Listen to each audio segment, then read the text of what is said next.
Okay, in this video, we're going to talk about merge conflicts. So, merge conflict happens when you create a branch off of your main, and then at some point in time, you have some changes in your main branch. Maybe it's the same line of code, and you try to modify something that someone else had tried merging in previously. Maybe main updated that line, and then now you're trying to change that same line. Okay, so we'll go ahead and show you what that means exactly, since that was quite a mouthful. Um, so if I do just make a branch for now, we'll call this test merge conflict. Okay, so when we created this branch, our test branch here, or our main branch had a test.txt file that says hello Kevin. And let's say someone made some changes to main after we made the branch. So let's say this is hello robot, right? Now we do git add and then git commit. I'm gonna put robot here. So now if I do git checkout test merge conflict, and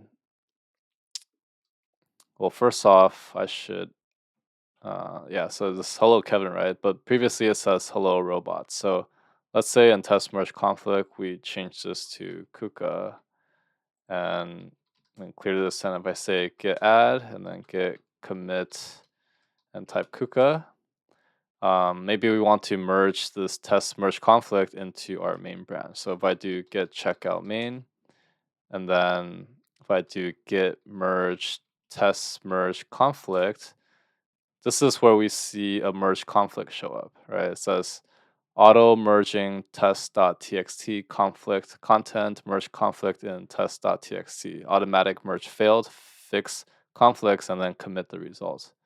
So this is what happens, like I said in the very beginning, when you try to change the same line of code that has been modified at some point in time after you created your branch. So you want to fix this.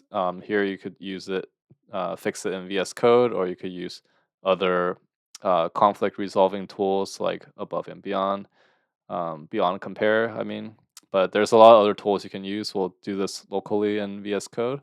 So we do resolve in Merge Editor. You could choose like accept all changes from left.